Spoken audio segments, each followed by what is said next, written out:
બધા બે હાથ જોડશો. પરંપરા પ્રમાણે યુવા લોકો પંચ વિચાર ઉપર રહે. યુવાનો બધા 3 વખત મારી પાછળ બોલીને આપણે વંદન કરશું. અરહં सम्मा सम्बुद्धो भगवा बुद्धं भगवन्तं अभिवादेमि बुद्धं नमः. स्वाखातो भगवता धम्मो धम्मं नमामि. सुपटिपन्नो भगवतो सावक संघो संघं नमामि. ओकाश वन्दामि भन्ते द्वारकेन मय्या कृतं सब अपराधं क्षमत मे भन्ते. द्वितीयंपि तृतीयंपि ओकाश वन्दामि भन्ते द्वारकेन मय्या कृतं सब अपराधं क्षमत मे भन्ते. खमामि खमामि खमामि. ओकाश भन्ते तिसरणेन सह पंचशीलं धम्मं याचामि अनुगं कृत्वा शीलदेथ मे भन्ते. द्वितीयंपि तृतीयंपि ओकाश भन्ते तिसरणेन सह पंचशीलं धम्मं याचामि अनुगं कृत्वा शीलदेथ मे भन्ते. अहं वदामि तं वदेथ. नमो तस्स भगवतो अरहतो सम्मा सम्बुद्धस्स.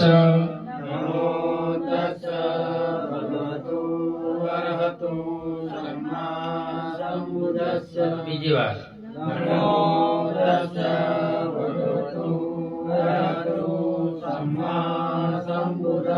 બીજી વાર.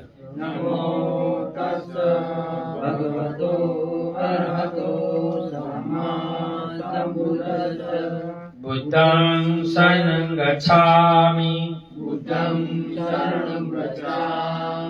धम्मं शरणं गच्छामि संघं शरणं गच्छामि. द्वितीयंपि बुद्धं शरणं गच्छामि द्वितीयंपि धम्मं शरणं गच्छामि द्वितीयंपि संघं शरणं गच्छामि तृतीयंपि बुद्धं शरणं गच्छामि तृतीयंपि धम्मं शरणं गच्छामि तृतीयंपि संघं शरणं गच्छामि. पाणातिपाता वीरमणि शिखापदं समादयामि.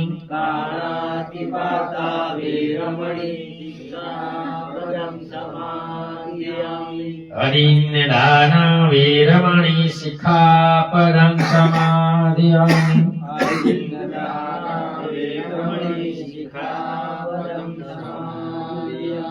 कामेषु मिच्छाचारा वीरमणि शिखापदं समादयामि.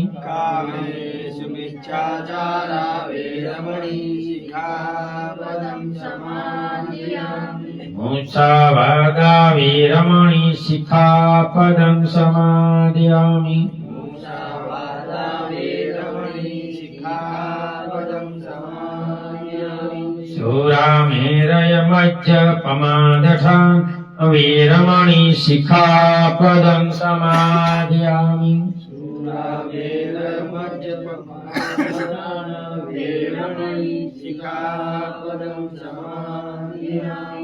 ईशन संगमन पंशील संपूर्णं बुद्धं नमामि धम्मं नमामि संघं नमामि संघो।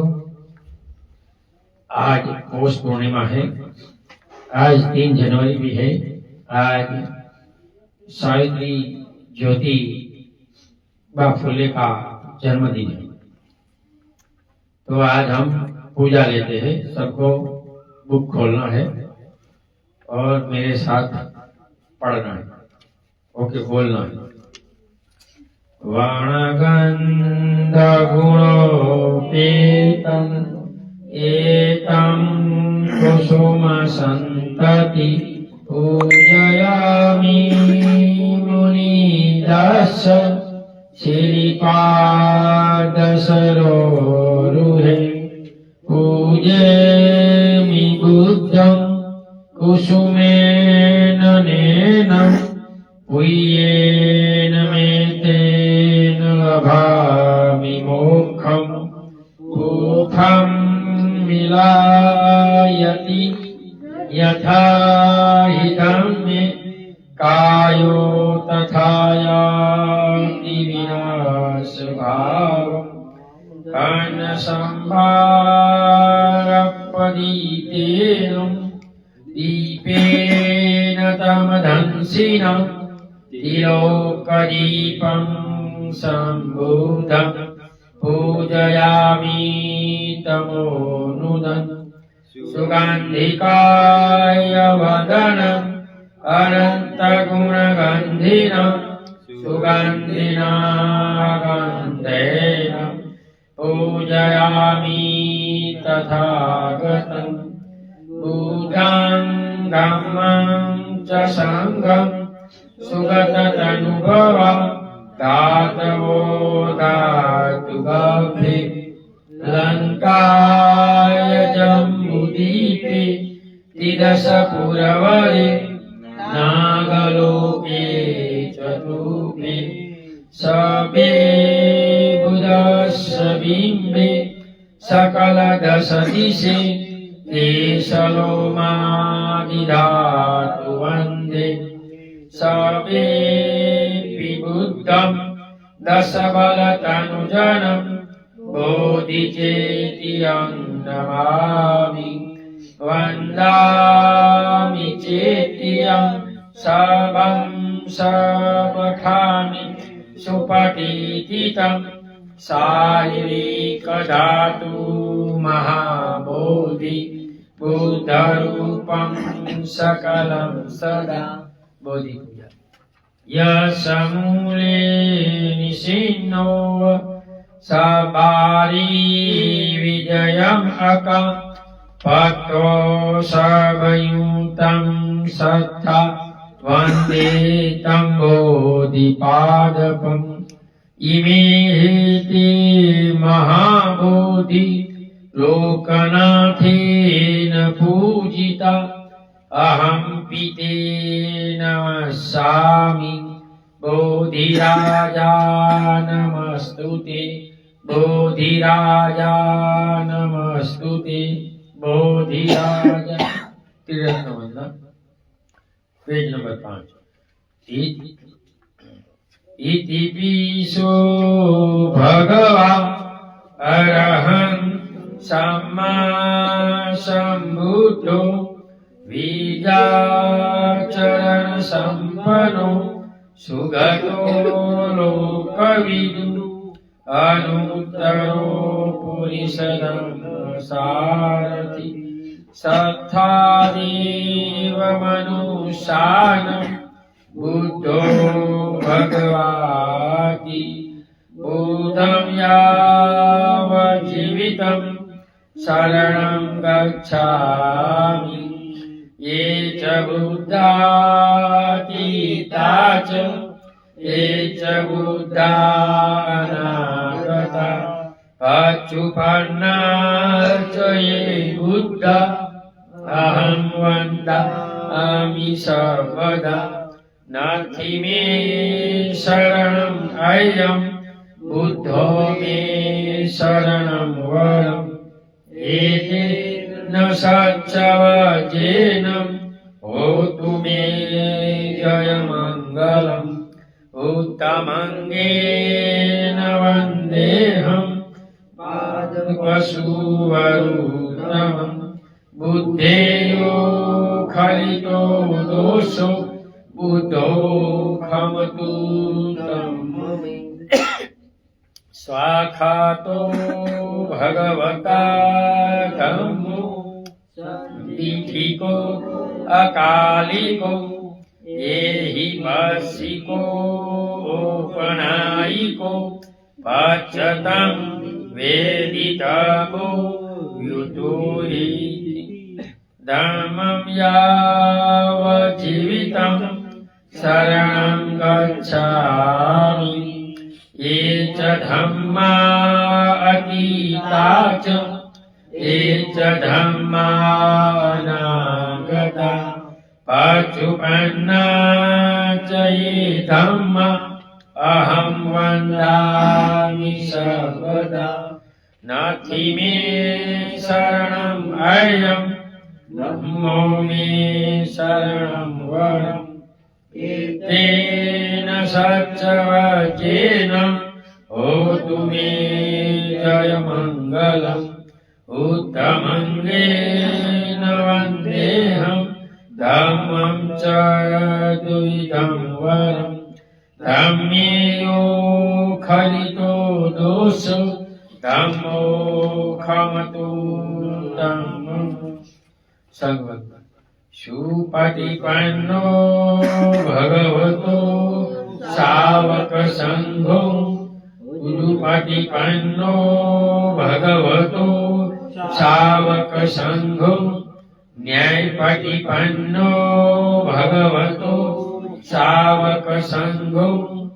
स्वामीजी पटिपन्नो भगवतो सावक संघो। यदिदं चत्वारि पुरुषयुगानि अष्टपुरुषपूगला। एष भगवतो सावक संघो। आहुनैयो पाहुनैयो दक्षिणीयो अञ्जलिकरणीयो अनुत्तरं भूयङ्खेतं लोकशान्ति। संघं यावज्जीवितं शरणं गच्छामि। ये च संघा अतीता च ये च संघा अनागता पच्युपन्ना च ये संघा अहं वन्दामि सर्वदा। नास्ति मे शरणम् अयं संघो मे शरणं वरम्। एतेन सच्चवचेन होतु मे जयमङ्गलम्।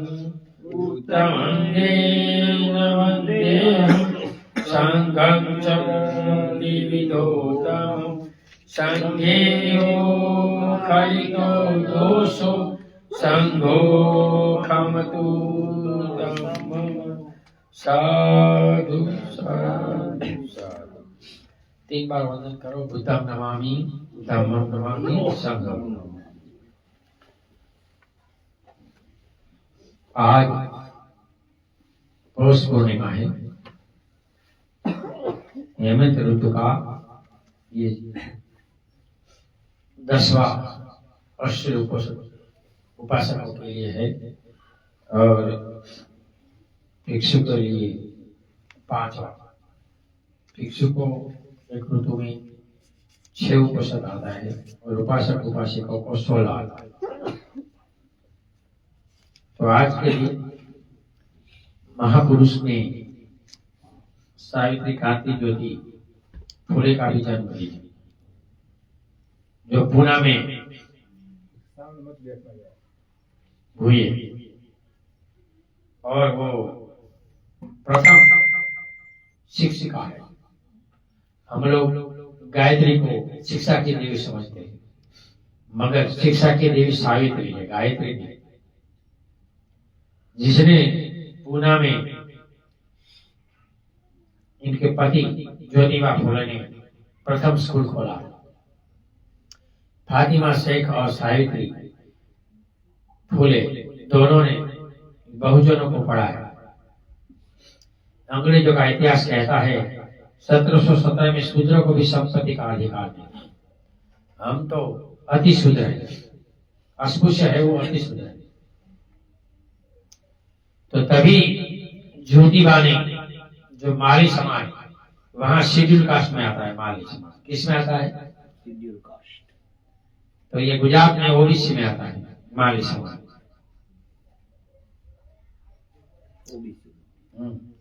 तो इसने प्रथम महिलाओं के लिए स्कूल खोला। कोई भी ब्राह्मण की महिला को भी पढ़ने का अधिकार नहीं था।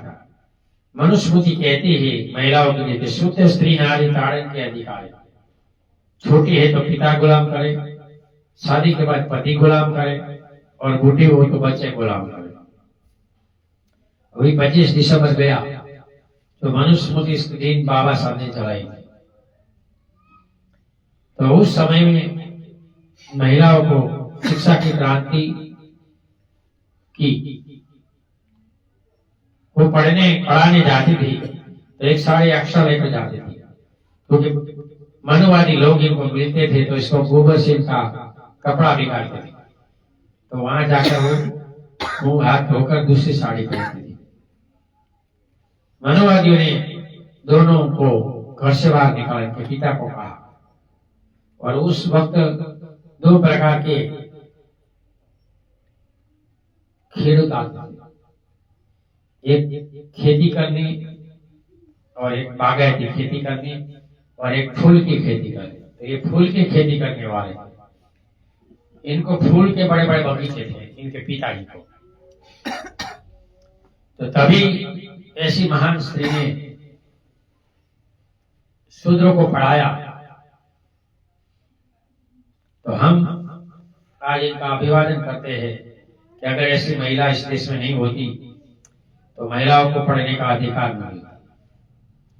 इसके बाद महिलाओं को हिंदू कोड बिल लाकर पुरानी परंपरा खत्म की डॉक्टर भीमराव अम्बेडकर संविधान से, जिसमें महिला को पिता और पति का अधिकार दिया।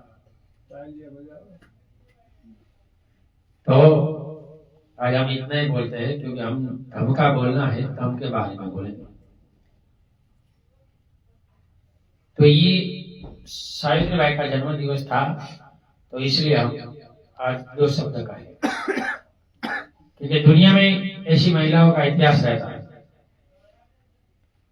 दोनों पति पत्नी ने अपना घर छोड़ा था शूद्रों को पढ़ाने के लिए, शूद्र महिलाओं को पढ़ाने के लिए। तब अंग्रेजों ने थोड़ा सहयोग किया था और धीरे धीरे पूरे भारतवर्ष में इसने स्कूलें खोली और महिलाओं को पढ़ाया और साक्षर। तो ऐसी महिला को सत सत प्रणाम। अब हम धर्म के बारे में बोलें। आज पौष पूर्णिमा है, तो बुद्धिज्म में पूर्णिमाओं का बहुत बड़ा महत्व है। इसलिए आज हमने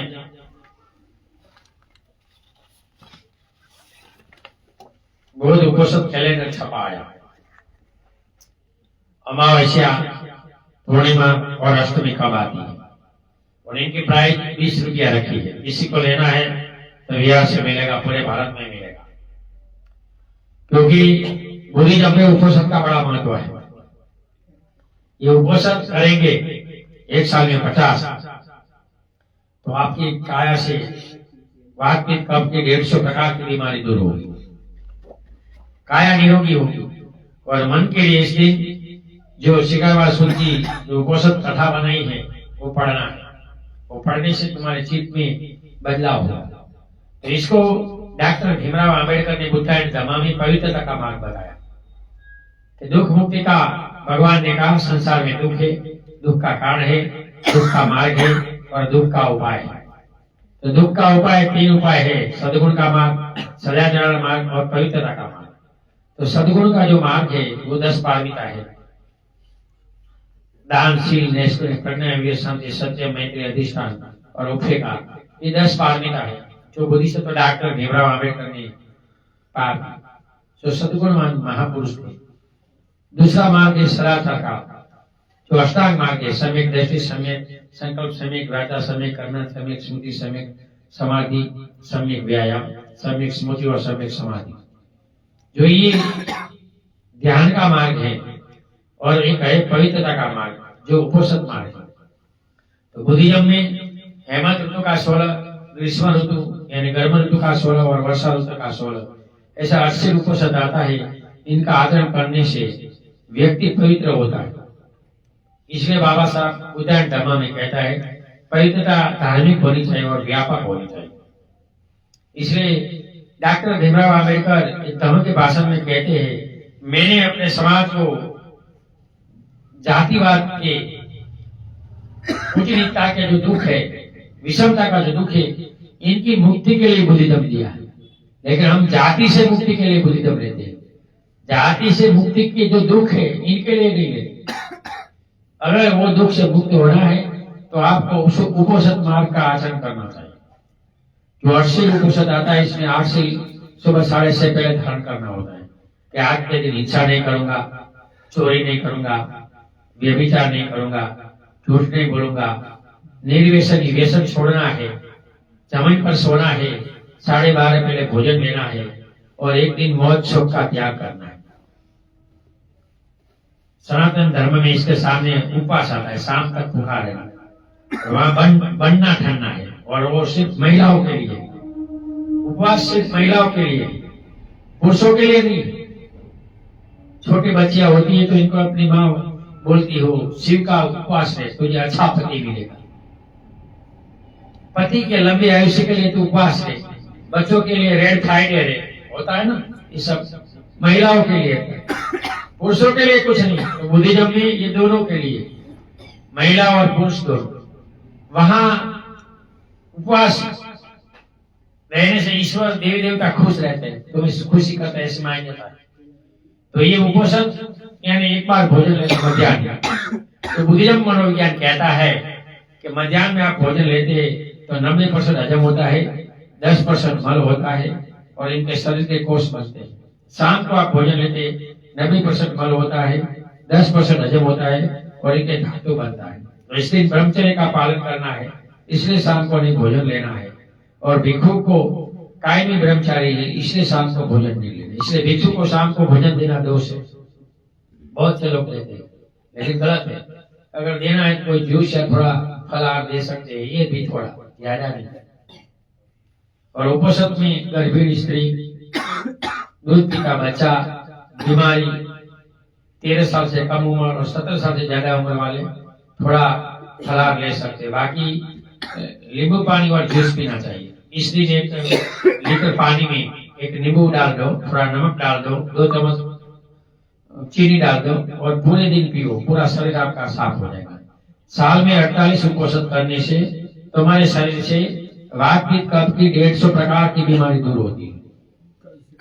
और मन के लिए आपको शिकारवाद की जो स्टोरी है जिसको बोध कथा कहा जाता है कि माता पिता से कैसे बर्ताव करना, स्त्री बच्चों से कैसे बर्ताव करना, रिश्तेदार से कैसे बचाव करना, गुरुजनों से कैसे रहना और भिक्षुओं से कैसे रहना, इनका 5 नियम है।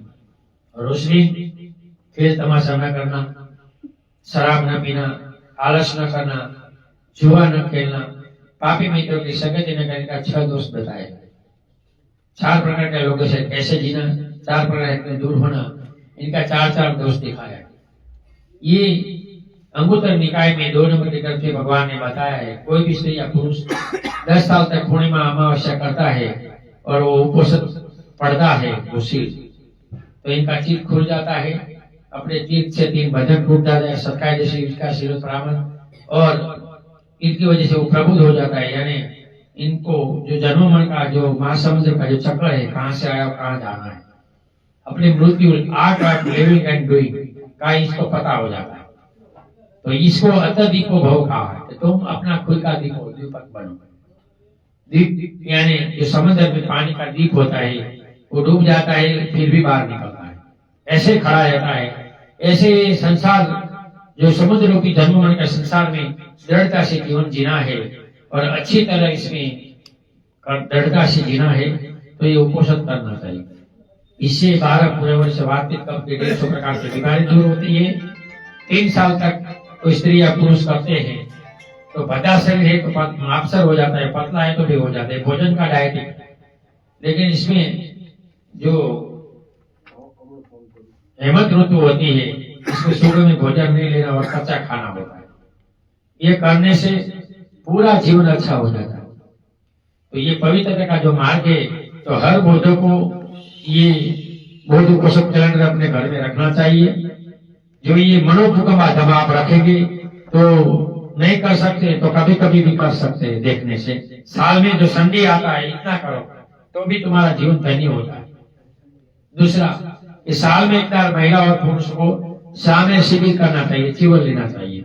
अगर ये चिवर आप शिविर करते हैं तो मृत्यु वक्त आपके चित्त की उद्धोगति होती है, अधोगति नहीं होती। इसलिए जो बौद्ध होते हैं, आप थाईलैंड में देखो, थाईलैंड की महारानी ने अपना पहला बच्चा भिक्षुक को दान किया। तो पत्रकार ने जाकर पूछा कि आपने ऐसा क्यों कहा? तो वो रानी कहती है कि अगर राजा बनता तो दुनिया से पाप का ढेर रचता, भिक्षु बना तो जन्म से मुक्त होगा। इनके कल्याण के लिए मैंने किया है, तो हमें भी अपना कल्याण करना है। तो ये पवित्रता का मार्ग जो बाबा साहब ने बुझा है दमा में 5वें कांड में 5 भाग बताया है ये उपोषण करने को। ये करने से तुम्हारी दृष्टि सम्यक हो जाती है। 3 भजन टूटते, सत्कार जैसी विकासशील परामर्श। सत्कार जैसी इस काया में आत्मा है, ये जगत बनाने वाला है, जगत चलाने वाला कोई है, वो मिथ्या दृष्टि दूर हो जाती है। विधि के शंका कुशल का धर्म से दूर हो जाती है। बहुत बार हम दान देते तो शंका होती है।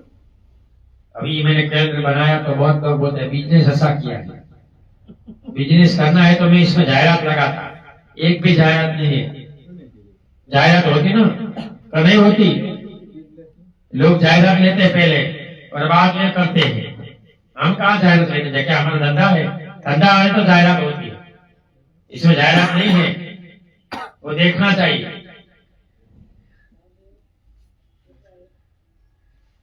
ये बौद्ध की निशानी है। अब समय पक गया है कि सच्चे बौद्ध कौन है और झूठे बौद्ध कौन है, वो पता चलेगा इससे।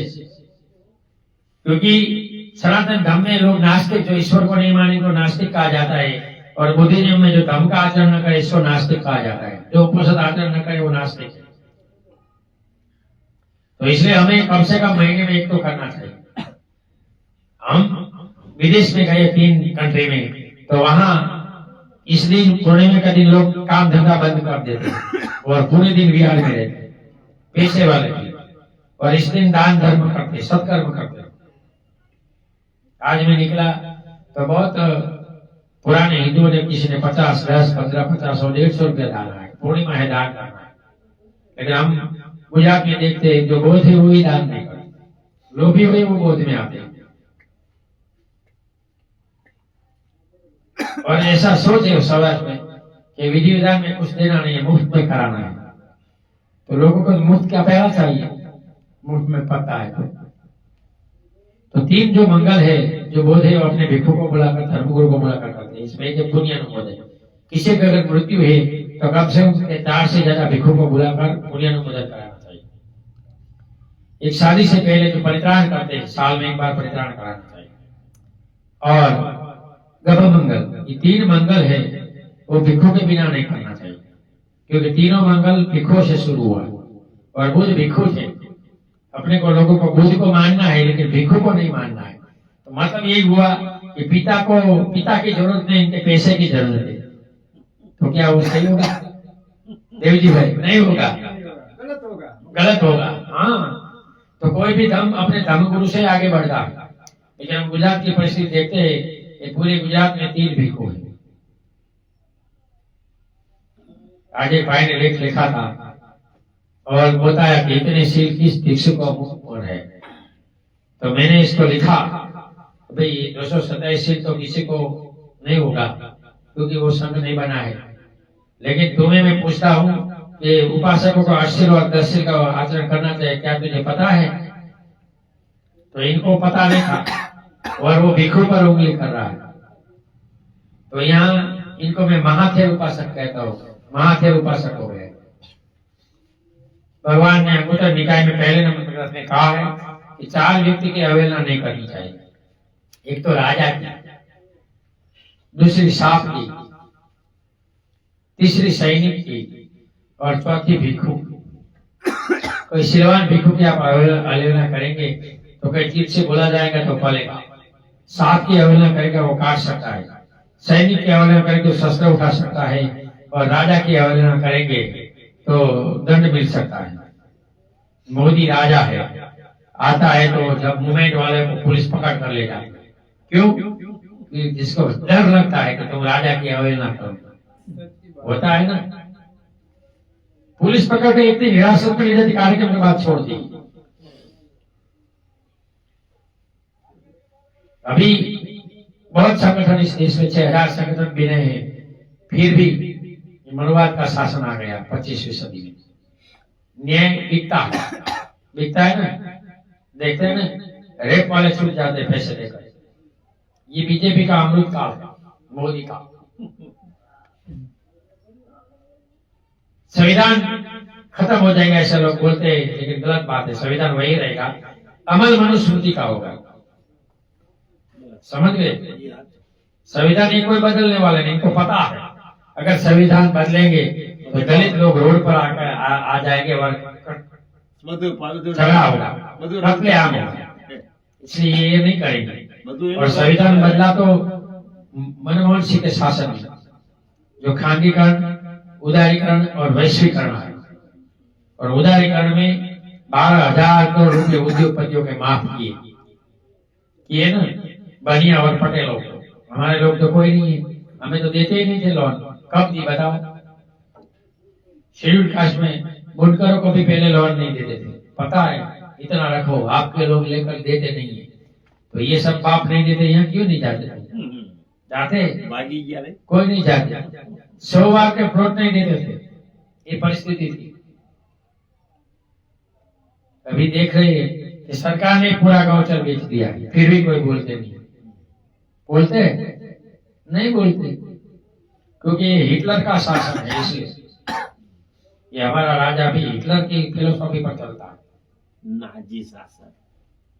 और इनका जैसे वो बोलते हैं कि वो मडाली का जीव तोते में है, ऐसे अभी हमारे राजा का जीव ईवीएम है। जब तक ईवीएम है तब तक इनको कोई हरा नहीं सकता, हर राज्य में। तोते की जान ईवीएम में है। तो सामाजिकता और धार्मिक सिक्के के जो पहलू है, इसलिए डॉक्टर भीमराव अम्बेडकर बुद्धिज्म के शरण में आए। इस्लाम इनको खरीद नहीं सका। हैदराबाद में निजाम ने 2,500 करोड़ का चेक दिया था। क्रिश्चियन इंग्लैंड की महारानी ने कहा था कि सुप्रीम कोर्ट का जज बनाते हैं आप, फिर भी बाबा साहब बिके नहीं, बुद्धिज्म के शरण में गए। इसलिए बाबा साहब कहते हैं कि दुनिया में 2 तरह के धर्म है, ईश्वर का बनाया हुआ और मनुष्य का बनाया हुआ। तो मनुष्य का बनाया हुआ मानव धर्म है, जो बुद्ध धर्म है, जिसमें सामाजिकता की बात आती है। इसलिए भिक्षु सामाजिक है। हम गृह त्याग करते हैं, पत्नी और बच्चों की जिम्मेदारी छोड़ते हैं और संसार की जिम्मेदारी लेते हैं। इसलिए हम वकील बन सकते हैं, डॉक्टर बन सकते हैं और सांसद भी बन सकते हैं, संसार में जाने का कलेक्टर भी बन सकते हैं। और जो ईश्वर को मानने वाले जंगल में न जाकर वो संसद में घुस गए, तो इनको पता होगा ईश्वर नाम का कोई चीज नहीं। अगर होगा तो संसद में न जाते। बड़े बड़े हिंदू सन्यासी संसद में जा रहे हैं, धारासभा में जा रहे हैं ना, और भिक्षु नहीं जा रहे। ये गलत है। भिक्षु को राजनीतिक अलग पार्टी बनानी चाहिए, वो हो रहा है। और अपने नीति नियम का आचरण करके इनको धर्म में आगे बढ़ना चाहिए। बिना नीति नियम कुछ नहीं होगा। तो जो पवित्र का उपोषण का जो मार्ग है, जो भगवान बुद्ध ने बताया है, बाबा साहब ने बताया है, इनका आचरण करना चाहिए। दूसरा मार्ग होता है पवित्रता का, जो उदाहरण में भगवान ने अनागारिक दृष्टि उपोषण बताया, जिसमें महिला को एक पैर का वाल, पुरुष को एक इंच का करना होता है, जो मानसून में आता है। श्रावण पूर्णिमा से आशोक पूर्णिमा तक हर 4 दिन में होता है। ऐसे 12 अंदर और 12 बाहर। जैसे संस्कार, संस्कृत, विज्ञान, विज्ञान से नाम रूप, नाम से स्पर्श से वेदना, तुषा, उपादान, जाति, 12 और 12 बाहर निकलना। जो भगवान ने उदाहरण में सुन पहले गाए थे कि अनेक जाति संसारा संगा विषम अनि विषम का कारण का विषतो दुखा जाति पुनः पुनः कारण का दिथोषी पुनः गेन काशी सपाते का सुखा भगा ग कुटंग विषम खतंग विषम खान चितंग प्राणा कम जाकर। तो ये ईश्वर 10 से लाता है। इसलिए 3 काया का, 4 वाणी का और 3 मन का, कि हिंसा नहीं करूंगा, चोरी नहीं करूंगा, व्यभिचार नहीं करूंगा। काया का, मन का, वाणी का, झूठ न बोलना, निंदा न करना, टीका न करना, बकवास न करना। और मन का, लोभ न करना, क्रोध न करना, ईश्वर आत्मा परमात्मा ब्रह्म को न मानना। भगवान बुद्ध का धर्म ईश्वर आत्मा परमात्मा ब्रह्म को नहीं मानता, ऐसा कुछ नहीं। ये जगत नशे की तरह उपज और नशे का कारण चल रहा है। इनको बनाने वाला कोई नहीं। हर धर्म बोलता है, अल्लाह बोलता है मैंने बनाया, गॉड बोलता है मैंने बनाया, एक हफ्ते में बनाया। और ये कृष्ण बोलता है, शिव बोलता है, देवी बोलती है कि मैंने बनाया। लेकिन बुद्ध बोलता है किसी ने नहीं बनाया। सब गलत है। भगवान और ईश्वर में फर्क है। भगवान इंसान से बनते हैं। इनका सूत्र है भग रागो भग दोषो भग मोह इति फिर भग। हर इंसान भगवान बन सकता है। तो वहां ईश्वर में तुम ईश्वर नहीं बन सकते, दास बनना है। ईश्वर ऊपर से टपकता है। इसलिए दुनिया में भगवान एक है, बुद्ध, बाकी सब ईश्वर है। लेकिन मनोवादी लोगों ने ईश्वर और भगवान का घोटाला कर दिया। ये गलत है। दोनों में फर्क है। इसलिए हम डंक की चोट पर कहते हैं कि दुनिया में भगवान एक ही है और वो है बुद्ध। अगर आप बुद्ध के मार्ग पे चलना है तो ये उपोषण आचरण करना चाहिए, जो पवित्रता का मार्ग है। एक इंसान था, इसने वो बुक में अश्लील पढ़ा, बुक पढ़ी तो बोलते हैं आपने गलत छपा है। क्या छपा है? बोले कि एक दिन में ये न करना, ये न करना, तो बाकी के दिनों में करना। लेकिन ये हम नहीं बोलते, हम इसका मतलब है एक दिन पालन करो। तो मैंने उनके दिन हिंसा करो, मैं नहीं बोलता हूँ। बुद्ध नहीं कहते ये करो, बुद्ध बोलते कम से कम एक दिन पालन करो। तुम क्या समझते हो तुम्हारा है, मेरा नहीं। मैं गांव में कहा कि दूध और अंडे मांसाहार में नहीं गिने जाते, इसलिए बुद्ध विहार में इनका उपयोग होता है। जैसे दूध निकलता है वैसे अंडे निकलता है। एक भाई खाने लगा कि आपने खाने को कहा, मैंने खाने को नहीं कहा है, ये नहीं है मैंने बताया, क्या करना है तुम्हारा। तो खाने के बारे में भगवान ने कहीं कुछ नहीं कहा। शराब नहीं पीना, जुगाड़ नहीं, वे तो उसको कहा है, खाने में कुछ नहीं कहा। इसलिए दरियाई पट्टी में भी बुद्धिज्म का, थाईलैंड, श्रीलंका, बांग्लादेश का, वहां छूट से मछली का उपयोग होता है, मांस का उपयोग होता है, लेकिन फिर भी वो बुद्ध, क्योंकि मनुष्य जीवन श्रेष्ठ है। औषध में मांस का उपयोग भिक्षु भी कर सकता है। हम बीमार होते हैं तो बीमार में शरीर को खड़ा होने में प्रोटीन की जरूरत होती है। तो 287 में भगवान ने बताया कि भिक्षु बीमार है तो मांस, मछली, दूध, घी ये मांग सकता है कि मैं बीमार हूं आप लोग। एक स्टोरी आती है कि एक भिक्षु था, वो पूर्णिमा के दिन इनको एक सुख पीना था, और मनुष्य का मांस का सुख बहुत अच्छा होता है, जल्दी इंसान खड़ा हो जाता है। तो उपासिका अच्छे घराने की थी, अपने दासी को कहा जाओ मांस लेकर आओ। तो बुद्ध काल में 90% लोग मांसाहारी थे। गाय के चौराहे पर गाय का मांस दिखा जाता, सबसे अच्छा मांस गाय का है, सबसे अच्छा दूध गाय का है, सबसे अच्छा घी गाय का है, सबसे अच्छा मक्खन गाय का है। तो तब लोग काटते नहीं थे 2 दिन, तो मांस नहीं मिला। तो महिला ने अपने साथर से मांस काटा। पता कि मेरा जीवन तो व्यर्थ है, तो मैं भिक्षु का जीवन बताऊं, और इनका सुख बना कर दिया। और उसने पिया, भिक्षु अच्छा हो गया, लेकिन ये बीमार हो गए क्योंकि अपने साथर से मांस लेके बीमार हो गए। इनका पति घर आया पूछा कहाँ है, तो कि सोई गई। कि क्या हुआ, कि कुछ नहीं, दासी ने बता। तो इसने दूसरे दिन भगवान को भोजन के लिए बुलाया। भगवान तो टीका गाने थे, भूत पैसोत्तर का जानते थे। पता चला कि उपासिका कहाँ है, कि अंदर है। इसको बुलाओ, जो वो बीमार है, इसको कहो आएगी, नहीं आ सके, उठा कर लाओ, लाएगी। ये क्या किया तूने? एक भिक्षु के कारण अपना जीवन खाया। एक भिक्षु लाखों का जीवन बचा सकता है, मैं क्या करूंगा? नाशवान है जीवन, मैं तो बूढ़ी हुई। और तब भगवान के पास बुलाकर अपनी पुण्य ऊर्जा को हाथ ऐसे करते हैं और इनका घाव, इसको उत्तर मनुष्य धर्म कहा जाता है, रुक जाता है और दोनों पति पत्नी भगवान के पैर में करते हैं। ये चमत्कार नहीं था, उत्तर मनुष्य धर्म बोला जाता है। चमत्कार और उत्तर मनुष्य धर्म में फर्क है। ये विज्ञान का उपयोग करके और चमत्कार बोलते, हम चमत्कार को नहीं मानते। उत्तर मनुष्य धर्म है मन की शक्ति, जो अलग बन जाते, जो ध्यान साधने में पूर्ण होते, वो जो बोलेंगे च्युत होकर जा सकते। 10 प्रकार का बल इन लोगों में होता है।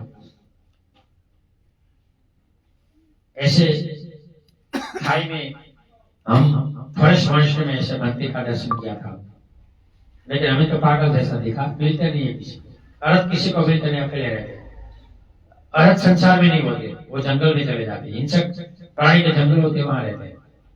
तो हमने तो ऐसा इंडिया में तो कुछ नहीं है, काम खत्म हो गया। तो बहुत से लोग बोलते हैं क्या, मुझे एक भाई ने प्रश्न पूछा कि बुद्ध का जन्म और ये 7 पैर चले, क्या वो सही है या गलत है? मैं कहूँ ये तुम्हारी समझ से परे है, ये कॉलेज का सवाल है। प्राइमरी के बच्चों को कॉलेज का सवाल दे पूछेंगे तो पता चलेगा कि नहीं। तो ये ऐसा, ये ध्यान साधने की मन का जवाब है। बुद्ध कोई सामान्य व्यक्ति नहीं थे, हजारों जन्मों में जन्म लेकर इसने पारमिता पूर्ण की। इसलिए जन्म के वक्त वो 7 पैर चले और खड़े जन्मे। तो देवता लोगों ने कमल के फूल रखे, अभी भी बोध गया में वो कमल बनाए हुए हैं। लेकिन वो ऐसी मानसिक चेतना वाले ऐसे त्यागी पुरुष होते हैं, ये कोई सामान्य पुरुष नहीं होते। ये दोनों में फर्क है, वो समझना चाहिए। बहुत बार लोग मिथ्या दृष्टि के कारण इनको एक्सेप्ट नहीं करते, ऐसा नहीं होता, क्योंकि मुझे किसी पर थोपा नहीं। ठीक लगे तो एक्सेप्ट करो, वरना यहाँ से निकाल दो। तो इसलिए बुद्ध कहते हैं, मैं कहता हूं मत मानो, परंपरा को मत मानो, इसका ध्यान पर अनुभूति करो। लेकिन हम नहीं करते। लेकिन सिंगालवाद छोटे तो बुद्ध ने कहा है मेरी मानो, कहा है तो लोगों को वो सुधियार नहीं है।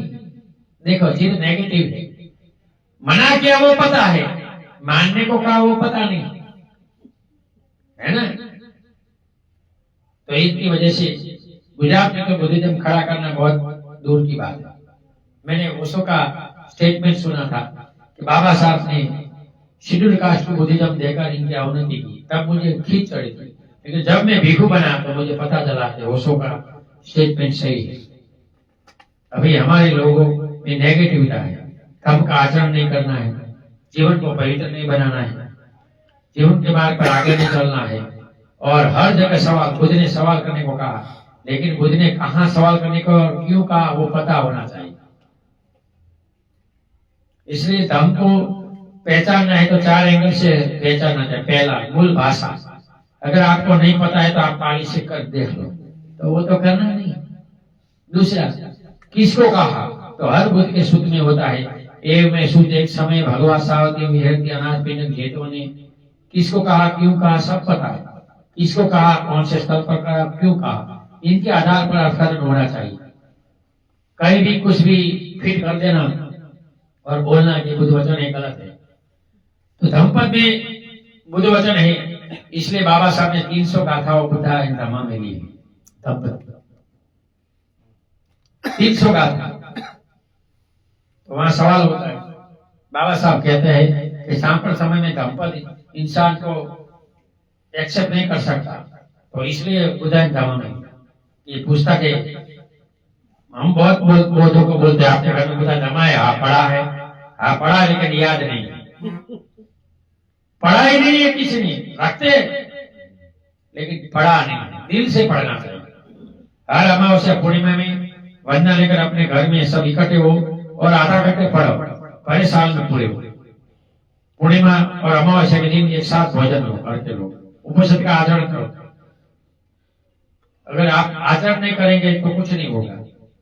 ये से 10 से 80 या ये आचरण करेंगे तो भगवान कहते हैं कि 5 बजे से आपका चित्त शांत होगा एक साल में, और आपको पता चलेगा कि आपका हम क्या आचरण है। पहला चित्त में भय पड़ा है मृत्यु का, जो हमें कोरोना ने दिखाया। दूसरा भय पड़ा है देवी देवता पीर पैगंबर पूरा पूरा। तीसरा है भूत प्रेत का। चौथा हिंसक प्राणी जैसे पशु, और 5वां लोग क्या कहेंगे हमारा क्या होगा। इससे आपको मुक्त होना है तो आपको धर्म का आचरण करना चाहिए और जीवन आगे बढ़ाना चाहिए। वर्षावास में 10 भी आचरण कर सकते हैं, इनकी सूची में डालता हूँ। अभी ये तीनों हेमंत ग्रीष्म वर्षा ऋतु की भी 1 साल की पूरी सूची बनाई, ये आप ले सकते हो और जीवन में आगे बढ़ सकते हो। आज इनका हमने लोकार्पण किया है और जिनको चाहिए इनको मिलेगा। अभी हमारा समय पूरा हो गया, सब जो हाथ छोड़े कार्यक्रम को समाप्त करना है। सबको मेरे पीछे बोलना है, बोलिए। बुद्ध पर मुझे श्रद्धा है, बुद्ध पर मुझे विश्वास है, बुद्ध पर मुझे आस्था है, बुद्ध मेरे साथ है, बुद्ध मुझे शक्ति देता है। बुद्ध के आविर्भाव से, भिक्षु की करुणा से, बाबा साहब की करुणा से, माता पिता की करुणा से आज हम लोग पौष पूर्णिमा को अमर बोध विहार में इकट्ठे हुए हैं। हमने सील लिया, पूजा ली, धर्म सुना, वो पुण्य समग्र विश्व को समर्पित करते हैं। सारे विश्व के प्राणी सुखी हो, निरोगी हो, इनका कल्याण हो, इनका मंगल हो। नथि मे शरणम अयम, बुद्धो मे शरणम वरम, एतेन सच्चवचेनं होतु मे जय मंगलम। नथि मे शरणम अयम, धम्मो मे शरणम वरम, एतेन सच्चवचेनं होतु मे जय मंगलम। नथि मे शरणम अयम,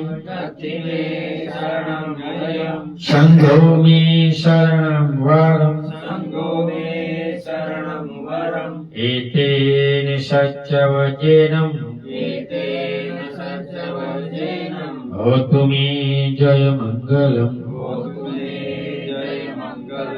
नमो बुद्धाय, नमो धम्माय, नमो संघाय। साधु साधु साधु। सबका मंगल हो, सबका कल्याण हो, सब सुखी हो। 3 बार वंदन करें। बुद्धं नमामि, धम्मं नमामि, संघं नमामि, संघो